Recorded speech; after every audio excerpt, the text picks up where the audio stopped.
말씀 보겠습니다. 시편 108편 7절에서 13절까지 말씀입니다. 같이 읽겠습니다. 하나님이 그의 성소에서 말씀하시되 내가 기뻐하리라. 내가 세겜을 나누며 수꽃 골짜기를 측량하리라. 길르앗이 내 것이요 므낫세도 내 것이며 에브라임은 내 머리의 투구요 유다는 나의 귀이며 모압은 내 목욕통이라.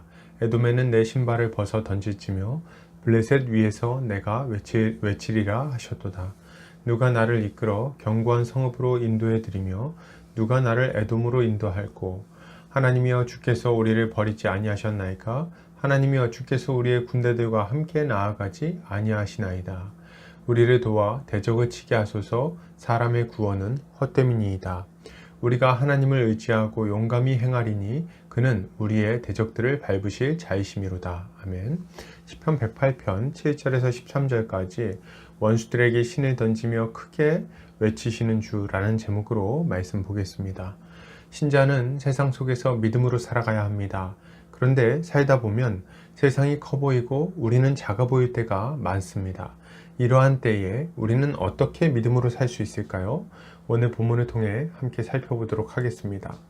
오늘 시편 기자는 이렇게 말합니다. 길르앗이 내 것이요 므낫세도 내 것이며 에브라임은 내 머리의 투구요 유다는 나의 귀이며 모압은 내 목욕통이라. 에돔에는 내 신발을 벗어 던질지며 블레셋 위에서 내가 외치리라 하셨도다.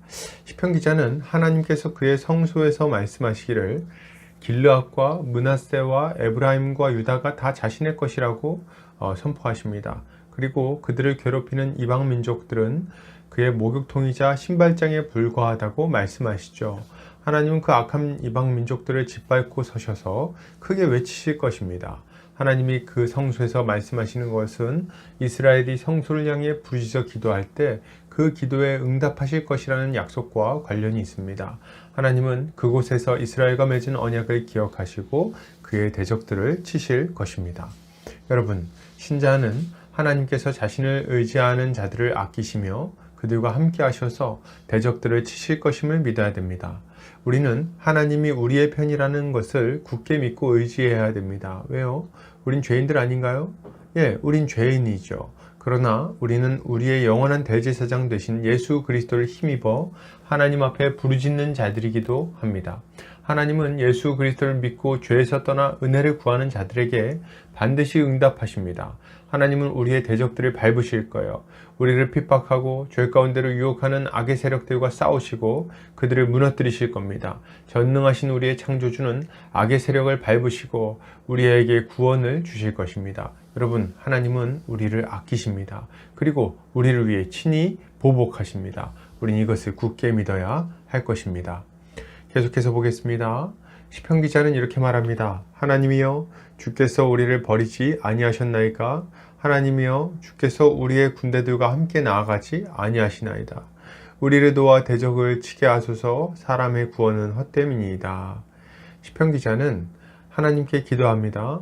하나님께서 자신들을 버리시고 이스라엘 군대와 함께 나아가지 않으셨다고 하소연하죠. 그리고 자신들을 도와 대적을 치게 해달라고 간구합니다. 그는 사람의 구원은 헛되고 오직 하나님의 도우심만이 승리를 가져올 것이라고 고백하는 거죠. 이것은 상한 갈대 지팡이 같은 애굽을 의지했던 어리석은 유다의 모습을 생각나게 합니다. 그들은 사람을 의지했고 그 결과 비참하게 멸망했어요. 당연합니다. 먼지에 불과한 사람이 하나님의 계획을 막을 수 있겠습니까? 그러나 오직 하나님만을 의지했던 히스기야 왕은 아수르의 위협 속에서도 나라를 견고하게 지킬 수 있었던 거죠. 여러분, 신자는 하나님 외에 다른 것을 의지하려는 생각을 버리고 오직 하나님만을 의지해야 합니다. 우리는 위기의 상황이 오면 사람을 의지하는 습관을 가지고 있어요.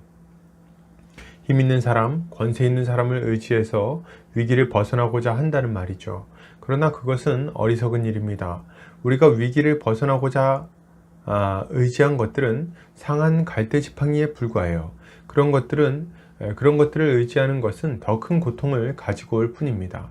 죄악된 삶에서 벗어나고자 다른 것을 의지하는 것이 좋은 결과를 가지고 올 리가 없는 거죠. 귀신을 쫓으려고 무당을 불러봤자 다른 귀신이 찾아오는 것에 불과하지 않겠습니까? 신자는 오직 전능하신 하나님을 의지해야 되겠습니다. 이것은 병에 걸려도 병원에 가지 말고 기도하라는 말은 아닙니다.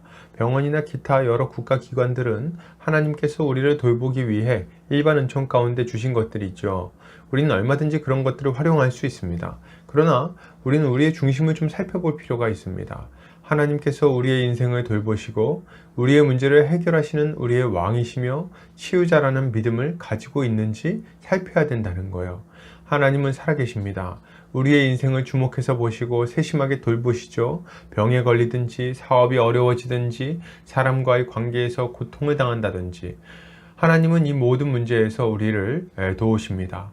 그렇기에 우리는 병원에 가고 사람을 만나고 조언을 구할 수 있겠지만 이 모든 일의 도움이 결국 우리 하나님 손에 있음을 알고 기도해야 하는 것이죠.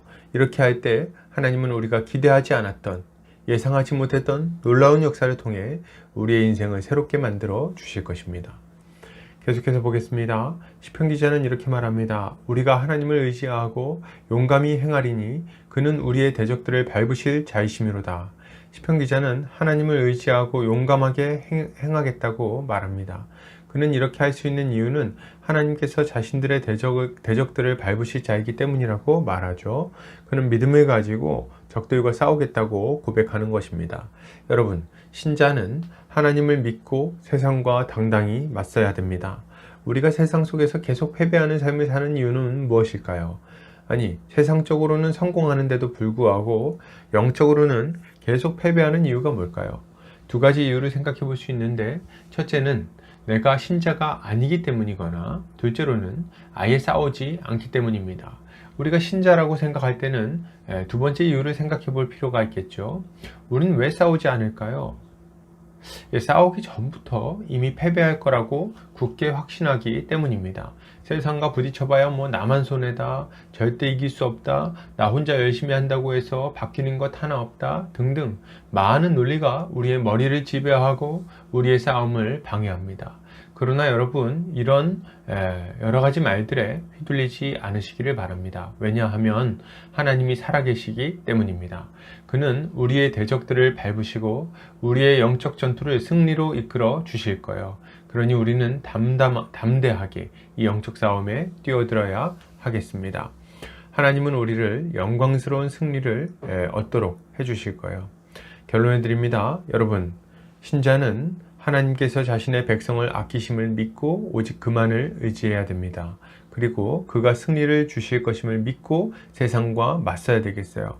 이렇게 할 때 주님은 놀라운 승리를 우리에게 주실 것입니다. 오늘 하루도 주의 은혜로 승리하는 성도님들 되시기를 주의 이름으로 축복합니다.